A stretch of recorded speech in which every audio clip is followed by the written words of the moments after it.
আসসালামু আলাইকুম সবাইকে। ভিক্টাস একাডেমির নতুন একটি ক্লাসে তোমাদেরকে স্বাগতম। আমি Shams Ahmed Siam, student of Shaheed Mansur Ali Medical College. আজকে আমরা হাইড্রা সম্পর্কে কিছু বেসিক ধারণা নিব এবং হাইড্রার বাহ্যিক গঠন সম্পর্কে জানব। আচ্ছা, সবার আগে কিছু কথা বলে নিই। যেমন বায়োলজি আমরা অনেকেই চেষ্টা করি মুখস্থ করার জন্য। আমরা অনেকেই ভাবি যে বায়োলজি একটি মুখস্থ করার সাবজেক্ট, বায়োলজি শুধুমাত্র মুখস্থ করতে হয়। কিন্তু আমাদের কাছে পড়লে তুমি বুঝবা যে বায়োলজি মুখস্থ করার সাবজেক্ট না, বায়োলজি হলো একটি বোঝার সাবজেক্ট। আর তুমি যখন একবার বায়োলজি বুঝে বুঝে পড়তে থাকবা, তারপর থেকে তোমাকে কখনোই বায়োলজি মুখস্থ করতে হবে না। এইভাবে আমরা ইনশাআল্লাহ তোমাদেরকে বায়োলজি পড়াবো। আচ্ছা, তো শুরুতে এখানে আমরা হাইড্রার ছবি দেখতে পাচ্ছি। এই ছবিটি তোমাদের বই থেকে নেওয়া হয়েছে। এই ছবিটি ইন্টারনেট থেকে নেওয়া হয়েছে এবং হাইড্রার নামকরণের পিছনে এই ছবিটির দায়ী আছে, এটা আমি একটু পরে এক্সপ্লেন করব। আচ্ছা, প্রথমে আসি, হাইড্রার নাম হাইড্রাই কেন, অন্য কিছু কেন হলো না? হাইড্রার নাম হাইড্রা দেওয়া হয়েছে কারণ গ্রিক মিথোলজি অনুযায়ী হাইড্রা নামক একটি দানব ছিল, যেটার ছবি আমরা এখানে দেখতে পাচ্ছি। সেই এটি একটি প্রতিকৃতির ছবি, মানে সেম টু সেম যে এমন একজন দানব ছিল এমন না, কাইন্ড অফ এমন আর কি ছিল। তো হাইড্রা নামক যে দানব, সেই দানবের অনেকগুলো মাথা আমরা দেখতে পাচ্ছি। দেখো এখানে অনেকগুলো মাথা দেখা যাচ্ছে। তো যখনই এই হাইড্রার একটি মাথা কেটে ফেলা হতো, তখন সেই মাথা থেকে আরও একটি অথবা একাধিক মাথা গজাতো। অর্থাৎ হাইড্রা এমন একটি প্রাণী ছিল, তুমি যদি তার একটি মাথা কেটে ফেলো তাকে মারার উদ্দেশ্যে, সে মরবে না, বরং সে ওই কাটা অংশ থেকে একটি অথবা দুইটি আরও নতুন মাথা তৈরি করতে পারবে। তো এই কারণেই এই প্রাণীকে হাইড্রা নামকরণ করা হয়, কারণ এই প্রাণীরও অনেকগুলো মাথা অথবা মাথার মতো, এই যে দেখো এখানে জিনিসপত্র দেখা যাচ্ছে, এগুলোকে কোষিকা বলা হয়। এই যে অর্থাৎ এই প্রাণীরও এই হাইড্রার মতো অনেকগুলো মাথা বা কোষিকা রয়েছে। এবং এই হাইড্রা এই হাইড্রা যেটা গ্রিক মিথোলজি অনুযায়ী, সেই হাইড্রা কী করতে পারতো, সেখানে যদি তার আমরা মাথা কেটে ফেলি, সে এখান থেকে বিভিন্ন অন্য আরও দুইটি বা অন্য একটি মাথা তৈরি করতে পারতো। আর আমরা যে হাইড্রা নিয়ে পড়াশোনা করব, সেই হাইড্রার ক্ষেত্রেও সেম। তুমি যদি এই হাইড্রাকে এখান থেকে অথবা এইভাবে যে কোনোভাবে কেটে ফেলো, তাহলে যে নতুন যে পার্টগুলো রইলো, সেই পার্টগুলো থেকে সে সম্পূর্ণ একটি পূর্ণ হাইড্রা তৈরি করতে পারবে। তাহলে এই ঘটনা দুটিতে মিল থাকার কারণেই এই প্রাণীর নামকরণ করা হয়েছে হাইড্রা। আমি যা যা বলছি তা তোমরা এখানে লিখা পাবে। তোমাদের কোনো নোট করার দরকার নেই। তোমরা চাইলে এই লেখাগুলো থেকে পরবর্তীতে পড়তে পারবে। আচ্ছা, হাইড্রাকে ওয়াটার স্নেকও বলা হয়ে থাকে। আচ্ছা, কেন ওয়াটার স্নেক বলা হয়? কারণ প্রথম কথা, হাইড্রা পানিতে থাকে, এই জন্য ওয়াটার। এবং স্নেক কেন? হাইড্রার স্নেক কেমন? স্নেক যদি আমরা একটি নর্মাল আঁকতে চাই, ধরো এমন একটা স্নেক থাকে, এবং স্নেক কীভাবে নড়াচড়া করে? দেখো, হাইড্রার বিভিন্ন ধরনের কোষিকা আছে, আমরা এর আগে জেনেছি। এই কোষিকাগুলো সাপের মতো কিলবিল কিলবিল করতে থাকে। এই কারণে হাইড্রাকে ওয়াটার স্নেক বা জলজ সাপ বলা হয়। আচ্ছা, তো এবার আসি, হাইড্রা থাকে কোথায়? হাইড্রা থাকে মিঠা পানিতে এবং পরিষ্কার পানিতে। অর্থাৎ সে প্রতিকূল পরিবেশ পছন্দ করে না। ধরো এক জায়গায় স্রোত আছে পানিতে, সেই পরিবেশে থাকা কি সহজ, নাকি যে জায়গায় স্রোত নেই সেই পরিবেশে থাকা সহজ?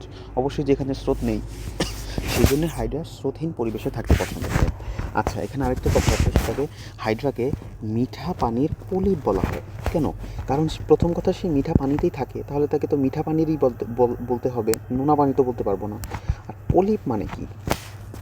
আমি যদি লিখি,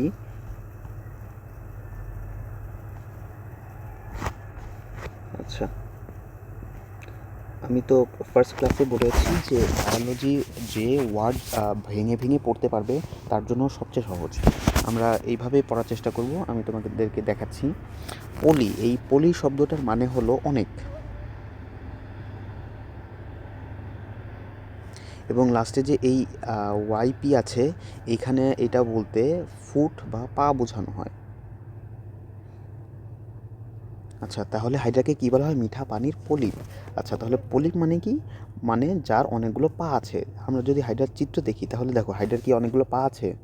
পা নেই, কিন্তু পায়ের মতো কিছু জিনিস আছে যেটাকে আমরা কোষিকা বলি। তাহলে হাইড্রার অনেকগুলো পায়ের মতো কোষিকা আছে, সেই কারণেই হাইড্রাকে মিঠা পানির পলি বলা হয়।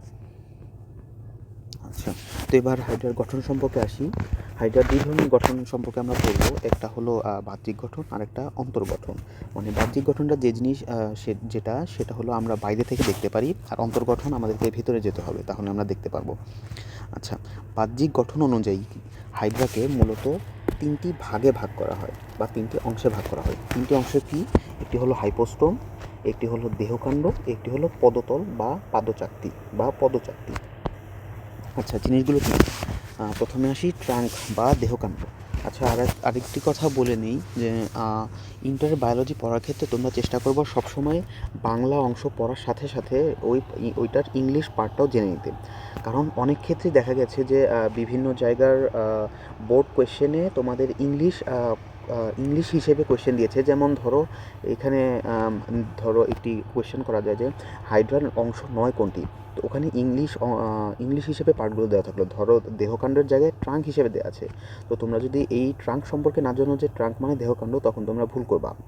আর যাদের পরবর্তীতে মেডিকেলে পড়ার ইচ্ছা আছে তারা যদি কোয়েশ্চেনগুলো পূর্ববর্তী মেডিকেলের কোয়েশ্চেনগুলো দেখো, তাহলে সেখানে দেখতে পাবা যে সেখানেও অনেক কোয়েশ্চেন এসেছে যেখানে বাংলা পার্ট দেওয়া নেই, কিন্তু কোয়েশ্চেনের ইংলিশ পার্ট দেওয়া আছে। তাই চেষ্টা করবা বাংলার সাথে সাথে ইংলিশ পার্টটাও শিখে রাখতে, পরবর্তীতে আর তোমাদের এক্সট্রা করে অ্যাডমিশন টাইমে পড়তে হবে না। আচ্ছা, তো দেহকাণ্ড সম্পর্কে কি জানি আমরা? যে হাইড্রার যে দেহকাণ্ড সেটি 1 থেকে 3 সেন্টিমিটার লম্বা। আচ্ছা, ঠিক আছে।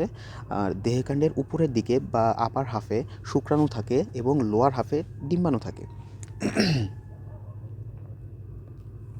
আচ্ছা, তাহলে হাইড্রার কি? হাইড্রার দেহকাণ্ডের নিচের দিকে থাকবে ডিম্বাশয় আর উপরের দিকে থাকবে শুক্রাশয়। শুক্রাশয়ের আকার হলো মোচাকৃতির আর ডিম্বাশয়ের আকার হলো ডিম্বাকৃতির। আচ্ছা, মোচাকৃতির অনেকেই বুঝি না, আমরা সাধারণত কোন আইসক্রিম অনেকেই খেয়েছি, তো কোন আইসক্রিমের যে শেপ এটাকেই বলা হয় মোচাকৃতি। আমরা যদি হাইড্রার ছবিটাতে যাই, এই যে হাইড্রার ছবি, এই যে দেখো হাইড্রার উপরের দিকে রয়েছে শুক্রাশয়, এই যে, এবং নিচের দিকে রয়েছে ডিম্বাশয়। আচ্ছা, এটা মনে রাখার একটি ট্রিক আছে যে উপরে কোনটি থাকে নিচে কোনটি থাকে। ধরো বিভিন্ন অফিসে আমরা যখন যাই, বিভিন্ন বড় বড় কর্পোরেট অফিস, সেখানে আমরা যেয়ে দেখতে পাই যে উচ্চপদস্থ কর্মকর্তাগুলো হলো পুরুষ মানুষ, তো পুরুষদের থাকে শুক্রাশয়, তো সেইভাবে আমরা আর কি এটা মনে রাখতে পারি যে শুক্রাশয় উপরে থাকে আর ডিম্বাশয় নিচে থাকে। আচ্ছা, এবং দেহকাণ্ডে কিছু এক্সট্রা পার্ট আছে, দেহকাণ্ডের আবার কিছু পার্ট আছে। সেই পার্টগুলো কী কী? প্রথমটা হলো কোষিকা, একটু আগে আমরা দেখিয়েছি, এই যে এটা হলো কোষিকা। আচ্ছা, তো কোষিকাতে কি থাকে? কোষিকায় থাকে নেমাটোসিস্ট ব্যাটারি। আচ্ছা, নেমাটোসিস্ট ব্যাটারি জিনিসটা কি? ব্যাটারি যখন আমাদের মাথায় আসে তখন আমরা চিন্তা করি যে আচ্ছা, এটি দিয়ে আমরা বিভিন্ন জিনিস চালাই, যেমন টিভির রিমোট হতে পারে, আমাদের মোবাইলে ব্যাটারি থাকে, ট্যাবে ব্যাটারি থাকে, বিভিন্ন ইলেকট্রনিক ডিভাইসে ব্যাটারি থাকে। কিন্তু ব্যাটারি শব্দের অরিজিনাল অর্থ কিন্তু আমরা অনেকেই জানি না। ব্যাটারি শব্দের অরিজিনাল অর্থ হলো কন্টেইনার বা পাত্র, অর্থাৎ এর ভেতরে কিছু থাকে। আচ্ছা, তাহলে নেমাটোসিস্ট ব্যাটারি অর্থাৎ এটি হলো এমন একটি ব্যাটারি বা এমন একটি পাত্র বা এমন একটি কন্টেইনার যার ভেতর নেমাটোসিস থাকে। আচ্ছা, তাহলে নেমাটোসিস জিনিস কি এটা আমরা একটু পরে জানছি। আচ্ছা, তো নেমাটোসিস্ট সম্পর্কে আমরা যদি জানি, এই যে দেখো এখানে আমি চিত্র এঁকেছি একটা, এটা হলো এই সম্পূর্ণটাকেই বলা হয় নিডোসাইট, আর এর ভেতরে থাকে হলো নেমাটোসিস্ট। আচ্ছা, নিডোসাইট কি? নিডোসাইট হলো একটি কোষ, এই যে দেখো, নিডো মানে হলো নেটেল বা নিড বা সুই, আর সাইট মানে হলো কোষ। আচ্ছা, তাহলে এটি এমন একটি কোষ যার ভেতর সুই আছে। আচ্ছা, ভালো কথা। তাহলে এবং এই নিডোসাইটের ভেতর থাকে হলো নেমাটোসিস্ট। নেমাটোসিস্ট মানে কি? ওই নেমাটোস মানে আবার নেমাটোস মানে হলো সুতা। আচ্ছা, আর সিস্ট মানে হলো থলি। তাহলে এটি এমন একটি থলি যার ভেতর থাকে সুতা। তাহলে নিডোসাইট কি? এটি এমন একটি কোষ যার ভেতর সুই থাকে, আর সেই নিডোসাইটের ভেতরে একটি জিনিস বা একটি থলি থাকে, সেই থলিকে বলা হয় নেমাটোসিস্ট। কেন নেমাটোসিস্ট বলা হয়? কারণ এর ভেতর সুতা থাকে। আচ্ছা, তাহলে এক জায়গায় বলা আছে এর ভেতর সুই আছে, আবার আরেক জায়গায় বলা আছে এর ভেতর সুতা আছে। তাহলে জিনিসটা কি? জিনিসটা হলো, ধরো এই যে দেখো এর ভেতর যে আমরা পেঁচানো একটি পার্ট দেখতে পাচ্ছি, এটা হলো সুতাটা। আর এইটা হলো নিডোসাইট এর একটি ট্রিগার। এখানে যেমন বন্দুকের ট্রিগার থাকে, এখানে যখন কোনো কিছু আটকে যাবে তখন এই যে উপরে একটি ঢাকনা আছে, এই ঢাকনাটা খুলে যাবে। ঢাকনা খুললে কি হবে, এই ভেতরে যে নেমাটোসিস্ট আছে, নেমাটোসিস্টের ভেতর থাকে এই যে পেঁচানো যে সুতার মতো পার্টটা আছে, এই পার্টটা বের হয়ে যাবে। বের হয়ে এই যে আমরা এখানে দেখতে পাচ্ছি, এই যে এইটা বের হয়ে একটি সুইয়ের মতো একটি স্ট্রাকচার বের হবে। তাহলে এই জিনিসটাই হলো সেই সুই, যেটা বের হওয়ার পরে আমরা সুই হিসেবে চিন্তা করি। আর ভেতরে যখন থাকে সেটি অনেক পেঁচানো অবস্থায় থাকে, তাই তখন এটাকে আমরা সুতা হিসেবে চিন্তা করি। সেইভাবেই এইগুলোর নামকরণ এসেছে। আচ্ছা, তাহলে কি কোর্সিকায় নেমাটোসিস্ট ব্যাটারি থাকে, তাহলে নেমাটোসিস্ট ব্যাটারি কি যার ভেতরে নেমাটোসিস্ট থাকে। আচ্ছা, তাহলে নেমাটোসিস্ট জিনিসটা কি? নেমাটোসিস্ট কিছুই না, নিডোসাইট এর ভেতর এক ধরনের থলি, যার ভেতরে সুতা থাকে। আচ্ছা, তো এটার কাজ কি আমরা একটু চেষ্টা করব জানার। পরবর্তীতে খুব ডিটেলে জানবো, এখন শুধুমাত্র বেসিক জানলেই হবে। আমরা দেখি যে এর ভেতরে এই যে দেখো সুতা পেঁচানো থাকে, এই যে সুতা পেঁচানো থাকে। আর এই সুতার ভেতরে এই যে দেখো, আমরা যদি একটু জুম করে দেখি, এই সুতাটা কিন্তু হলো, অর্থাৎ ফাঁপা, মানে এই যে এইভাবে এর ভেতরে কিছু পদার্থ থাকার জায়গা রয়েছে। আচ্ছা, তাহলে এর ভেতর কী পদার্থ থাকে? আচ্ছা, এর ভেতর থাকে বিষ। কেন এর ভেতর বিষ থাকে? কারণ এই এই ট্রিগারে হলো বিভিন্ন ধরনের পোকামাকড় আসে, যেগুলো হাইড্রা আসলে খায়। তো এই পোকামাকড় যখন এই ট্রিগারে এসে চাপ লাগায় আর উপরের এই ঢাকনাটা খুলে ফেলে, তখন এই ভেতর থেকে এই সুতাটা বেরিয়ে আসে। আর সুতার ভেতর বিষ থাকে, এই বিষটা যে ওই প্রাণীটার বডিতে লেগে যায়, এবং যখন এই বিষটা লাগে তারপরে প্রাণীটা মারা যায় এবং হাইড্রা ওই প্রাণীকে খায়। এই জন্য এর ভেতর আর কি বিষ থাকে। আচ্ছা আচ্ছা, এই নেমাটোসিস্ট বা নিডোসাইটের মাধ্যমে হাইড্রা অন্যান্য প্রাণীকে দংশন করে, যার কারণে এই নেমাটোসিস্টকে বলা হয় হাইড্রার স্টিঙ্গিং অর্গানেল অথবা দংশন অঙ্গাণু। কারণ এটার মাধ্যমে হাইড্রা অন্য একটি প্রাণীকে মেরে ফেলে বা দংশন করে। আচ্ছা, আর হাইড্রার সবচেয়ে বেশি নেমাটোসিস্ট থাকে হলো কোর্সিকাতে।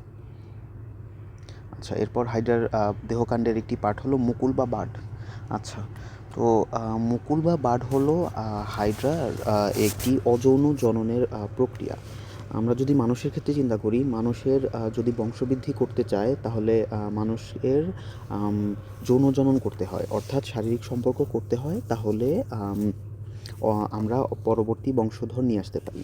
কিন্তু হাইড্রা এই যৌন জনন এবং অযৌন জনন দুই ধরনের ভাবেই তার বংশবৃদ্ধি করতে পারে। ওই অযৌন জনন ভাবে বংশবৃদ্ধি করার একটি প্রকারভেদ এর মধ্যে মুকুল রয়েছে। এটা আমরা পরবর্তীতে আরও ডিটেলে জানবো, এখন জাস্ট বেসিকটা জানছি যে মুকুল জিনিসটা কি। এই যে হাইড্রার যে দেহকাণ্ড বা ট্রাঙ্ক দেখতে পাচ্ছি, এই দেহকাণ্ডের এই যে দেখো নিচের দিকে অথবা মাঝামাঝি, এখানেও সেটা তৈরি হতে পারে অথবা এখানে তৈরি হতে পারে। এই জায়গায় একটি প্রথমে মুকুল তৈরি হবে। মুকুল মানে ছোট্ট, এই যে ধরো এটা হাইড্রার বডি, সেখান থেকে ছোট্ট একটি পার্ট তৈরি হবে। এই যে দেখো মুকুল তৈরি হয়েছে, তারপর ধীরে ধীরে এটি একটু একটু বড় হবে, এখানে একটু কোর্সিকা জন্মাবে, তারপর এটি আরও বড় হবে।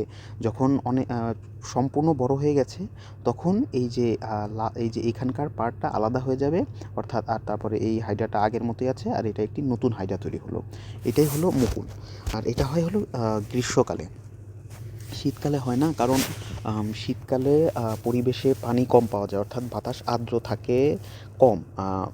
শীতকালে বাতাস আর্দ্র কম থাকে, অর্থাৎ বাতাসে পানি কম থাকে, গাছপালা পানি কম পায়, এবং গাছপালা তো অনেক প্রাণীরা খায়। তো যে সকল প্রাণীরা গাছপালা খায়, সেই সকল প্রাণীদের সংখ্যাও কমে যায়, কারণ গাছপালা ভালো মতো থাকতে পারে না শীতকালে। তো হাইড্রা আবার যে সকল প্রাণী খায়, সেগুলো হলো তোমার এই যে ওই সকল প্রাণী যেগুলো এই যে গাছপালা খায়। তো ওই সকল প্রাণীর সংখ্যা শীতকালে যেহেতু কম, তাহলে হাইড্রা নিজের শরীরকে ভালো মতো অ্যাক্টিভ রাখতে পারে না, কাজ করাতে পারে না নিজের শরীরকে দিয়ে, সেই জন্য শীতকালে আর কি এটা সাধারণত হয় না, এটা গ্রীষ্মকালে হয়। আচ্ছা, এরপরে আসো জননাঙ্গ। আচ্ছা, জননাঙ্গের ইংলিশটা হলো কোনাট। আচ্ছা, হেমন্ত এবং শীতকালে দেহকাণ্ডের উপরের অর্ধাংশে কোনাকৃতির শুক্রাশয় বা টেস্টিস, এবং নিচের অর্ধাংশে গোলাকার ডিম্বাশয় বা ওভারি নামক অস্থায়ী জননাঙ্গ দেখা যায়, অর্থাৎ এরা সবসময় পাবা না, শুধুমাত্র হেমন্তকাল এবং শীতকালে পাবা। আচ্ছা, আমরা আগে দেখেছি যে আচ্ছা এই যে এটা হলো শুক্রাশয়, যেটা উপরের দিকে থাকে, আর ডিম্বাশয় যেটা নিচের দিকে থাকে। আচ্ছা, এগুলো হলো পার্মানেন্ট না, পার্ট না, এগুলো হলো টেম্পোরারি পার্ট, মানে কিছু সময় থাকে কিছু সময় থাকে না। আচ্ছা, এবার আসো, এতক্ষণ আমরা দেহকাণ্ড নিয়েই পড়লাম, শুধুমাত্র একটি পার্ট। আচ্ছা, এর পরের পার্টে আসি, সেই পরের পার্টের নাম হলো হাইপোস্টোম। আচ্ছা, তো হাইপোস্টোম মানে কি? হাইপো শব্দের অর্থ হলো নিচে, এবং স্টোম বা স্টোমা শব্দের অর্থ মানে মুখ বা মুখছিদ্র, আমরা যেটা বলি, কোনো সমস্যা নেই, একই। আচ্ছা, তো হাইপোস্টোম মানে হলো এমন একটি মুখ ছিদ্র যেটা নিচে রয়েছে। আচ্ছা, এই হাইপোস্টোম আর হাইপোগনেথাস, এটা নিয়ে অনেকে একটু কনফিউশন তৈরি হয় অনেকের মাথায়, যে দুইটা জিনিস কি। এখানে হাইপো মানে নিচে, আর ন্যাথোস এই শব্দটার অর্থ হলো, আচ্ছা যে এখানে একটি বানান ভুল আছে, এখানে ও এর পর ইউ হবে। আচ্ছা, এই যে নিচে লিখে দিয়েছি আমি। ন্যাথোস শব্দের অর্থ হলো চোয়াল, অর্থাৎ যে চোয়াল নিচে থাকে তাকে বলা হয় হাইপোগনেথাস। আর এটা হলো এই হাইপোগনেথাস, এটা হলো তোমার গ্রাস হপার বা ঘাস ফড়িংয়ের ক্ষেত্রে পাওয়া যায়, আর হাইপোস্টোম পাওয়া যায় হাইড্রার ক্ষেত্রে। আচ্ছা, ঘাস ফড়িংয়ের যদি আমি একটি রাফ চিত্র আঁকি, ধরো এটা হলো ঘাস ফড়িংয়ের মুখ, এটা হলো তার বডি, এখানে পা দিলাম। আচ্ছা, এই যে ঘাস ফড়িংয়ের যে মুখ, এটা দেখবা যে তার যে চোয়াল, এই যে নিচে, এই যে চোয়ালটা, সেটা কিন্তু এই যে নিচের দিকে আছে। তুমি মানুষের ক্ষেত্রে চিন্তা করতে পারো, মানুষ যখন দাঁড়িয়ে আছে তখন তার চোয়ালটা কোন দিকে থাকে? নিচের দিকে থাকে। মানুষও কিন্তু ওই দিক থেকে আর কি হাইপোগনেথাস। আচ্ছা, আর ঘাস ফড়িংয়ের ক্ষেত্রে থাকলো হাইপোগনেথাস, আর হাইড্রার ক্ষেত্রে থাকে হাইপোস্টোম। আচ্ছা, অর্থাৎ ওদের স্টোম বা ওদের স্টোম মানে হাইপোস্টোম, মানে অর্থাৎ ওদের মুখছিদ্রটা হলো নিচের দিকে। আচ্ছা, কিন্তু আমরা যদি চিত্রে আসি, তাহলে দেখবা যে এই যে হাইড্রাতে একটি ছোট এখানে মুখছিদ্র পাওয়া যায়, কিন্তু এটা তো ওর বডির নিচের পার্ট হলো এটা, আর উপরের পার্ট হলো এটা। তাহলে এটাকে হাইপোস্টোম কেন বলা হয়? কারণ ওর মুখছিদ্র তো নিচের দিকে নাই, ওর মুখছিদ্র তো ওর বডির মোটামুটি উপরের দিকেই আছে। এটার একটা কারণ হলো, ধরো এই যে এখান থেকে হলো বিভিন্ন কোষিকা তৈরি হয়েছে, কোষিকা তৈরি হয়ে সেগুলো কিন্তু উপরের দিকে উঠে গেছে, কোষিকা কিন্তু নিচের দিকে এইভাবে নামেনি, কোষিকাগুলো উপরে আছে। আচ্ছা, তো এই কোষিকার প্রেক্ষিতে আর কি একটা নামকরণ করা হয়েছে, যে কোষিকা উপরের দিকে আছে, সেই তুলনায় তার মুখছিদ্রটা একটু নিচে আছে, সেই জন্য এটাকে হাইপোস্টোম বলা হয়।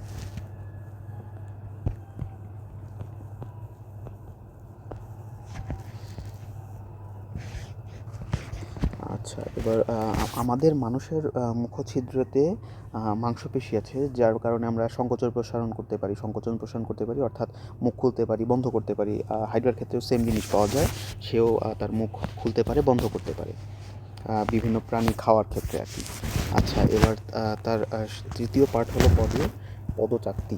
আচ্ছা, তো পদচাকতি জিনিসটা কি? সেটা হলো হাইড্রার দেহের একদম নিচে চাকতির মতো একটি পার্ট থাকে, অর্থাৎ ধরো এটি হাইড্রার বডি, এর নিচে একটি চাকতির মতো আমি যদি উপর থেকে দেখি, তাহলে সেটা হলো এই যেমন ডিস্কের মতো একটি পার্ট, এটাকে বলা হয় পদচাকতি। পদ মানে পা, আর চাকতি মানে তো আমরা জানি যে ডিস্ক একটা শেপ। আচ্ছা, তাহলে তার পায়ের দিকে বা নিচের দিকে একটি ডিস্ক শেপ যে পার্ট থাকে, সেটাকেই বলা হয় পদচাকতি।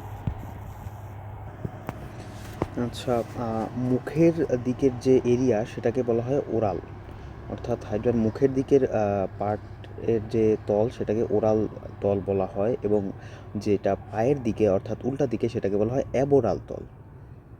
আচ্ছা, কেন? ওরাল মানে তো ওরাল মানে মুখ বা মুখের দিকে, আর অ্যাব এইখানে বোঝানো হয়েছে, অ্যাব বলতে বিপরীত, মানে মুখের বিপরীত দিকে যে তলটি রয়েছে সেটাকে বলা হয় বিমৌখিক তল। অর্থাৎ আমরা বলতে পারি যে বিমৌখিক তল হলো হাইড্রার বিমৌখিক তল হলো হাইড্রার পদচাকতি। আচ্ছা, এই বিমৌখিক তলের আরেক নাম হলো পরাঙ্গমৌখিক।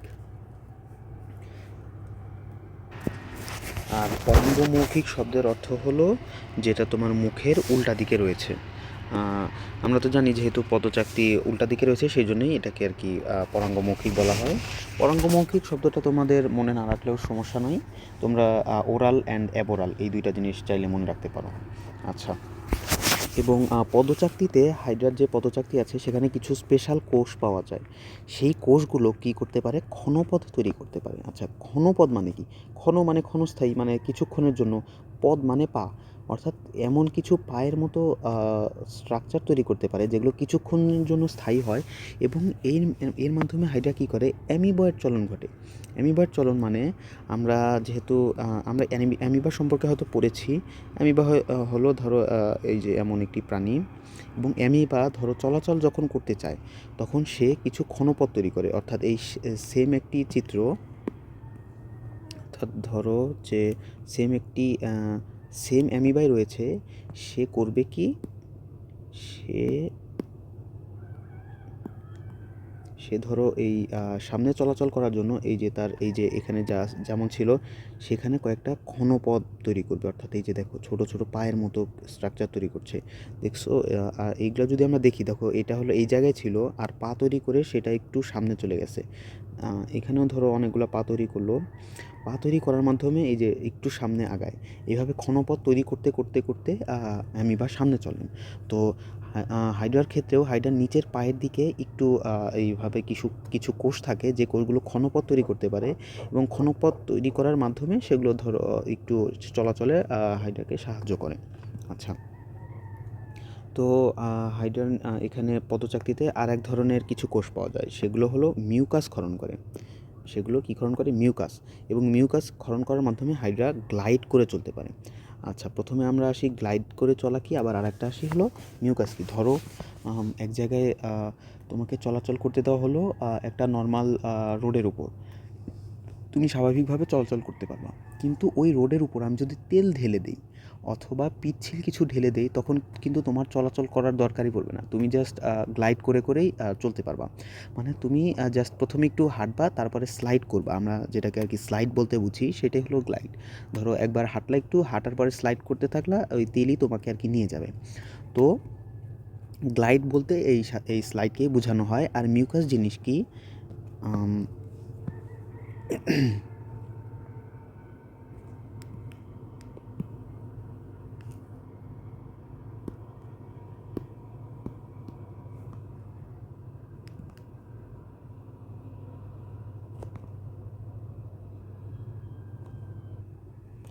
মিউকাসে মিউসিন নামক পদার্থ থাকে, সাথে থাকে পানি,